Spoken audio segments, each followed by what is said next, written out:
Não entendi nada, cheguei em casa, minha mãe perguntou, falei, mãe, fui dispensado e eu não quero mais jogar bola. Então, nesse momento, por exemplo, veio o quê? Qual foi o sentimento que você teve nessa época? De você estar lutando por um sonho, né, ali, de ser jogador de futebol, e de repente chega alguém com uma fala dessa. Você é dispensado. Foi bem pesado, foi bem complicado, sabe? Então, eu cheguei em casa muito mal mesmo, assim. Tinha um sonho, só tinha aquilo ali para mim, a verdade é essa, para ajudar a minha família. Você tinha parado de estudar na época? Tinha parado de estudar, estava trabalhando. Trabalhei em tudo que tu imaginar, eu trabalhei para ajudar a minha mãe. E nisso falei, mãe, não quero mais, não vou jogar mais bola, vou trabalhar, vou te ajudar, tenho que ajudar minhas irmãs. Olha só, você fala assim para mim, né? Que você estava trabalhando para ajudar sua mãe e suas irmãs, né? Você não comenta sobre o seu pai.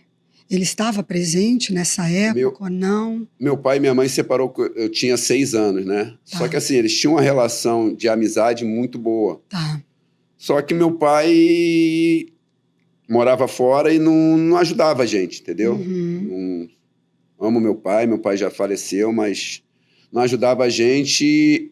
E naquele período eu era um homem da casa, entendeu? Perfeito, era isso que eu queria Só tinha ali, tinha minha avó que morava com a gente. E eu botei uma responsabilidade na minha cabeça e comecei a trabalhar para ajudar minha mãe. Todo o dinheiro que eu pegava eu dava para minha mãe. Suas irmãs eram mais novas que você? Mais nova. Eu perdi também uma irmã, a mais nova, num acidente que teve em Itaguaí. E nisso foi indo, eu falei, pô, não vou jogar mais bola. Quando comecei a trabalhar, mas tem aquele destino, né? No aniversário da cidade de Itaguaí, que é dia 5 de junho, teve um jogo, eles faziam uma seleção e eles montavam um time dos melhores de Itaguaí e foi um rapaz lá em casa e me chamou para eu jogar. Falei, claro que eu vou jogar, ficava batendo pelado o dia inteiro. E era contra o Vasco. O mesmo Vasco que eu tinha treinado no Sub-20. E que o rapaz tinha te dispensado. O rapaz tinha me dispensado. E aquilo me deu um clique na cabeça. Falei, cara, agora eu vou lá e vou mostrar que eu tenho valor, né? E montamos o jogo, ganhamos de 5-2 do Vasco, fiz 3 gols. Nossa. E nisso tá o Gilson Gênio, que foi um grande jogador do Fluminense, tem uma história muito bonita no futebol. E ele tava na beira da grade, eu tô saindo com a minha chuteira na mão, indo para casa almoçar, e ele pergunta, pô, Júlio, tu não quer ir no Fluminense? Eu já tava com 17. Aí, na minha cabeça, veio o quê? Pô, de novo, essa mesma história, vou no Fluminense, não sei o quê. Pô. Veio um medo de decepcionar novamente, um medo de frustração novamente, de levantar novamente aquele sonho e, de repente, não darem nada, Júlio? Veio de eu estar lá e tentar de novo, não conseguir.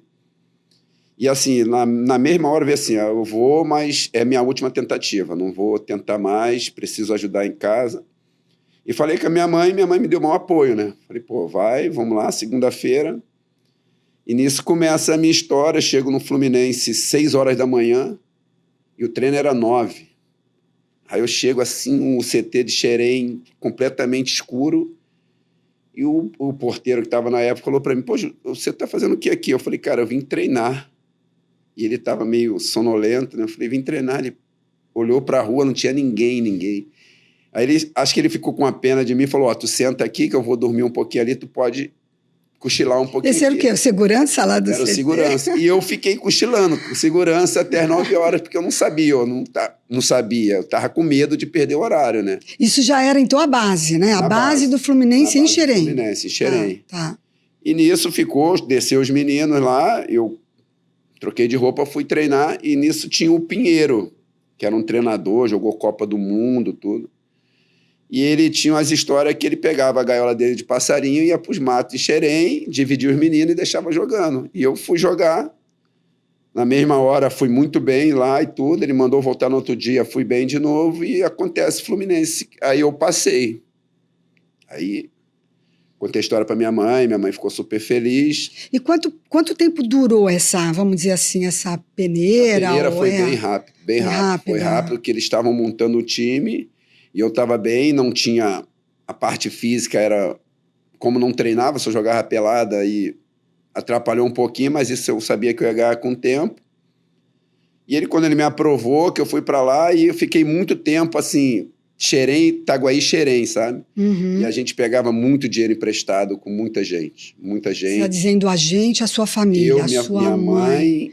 E por que você... Isso aí é muito importante as pessoas aqui saberem, acompanharem, né? Essa história, esses valores, né? De vida, de família. Porque na época a gente não tinha dinheiro de passagem, não tinha mesmo. E dava exatamente R$ 10 ida e volta Itaguaí, Xerém.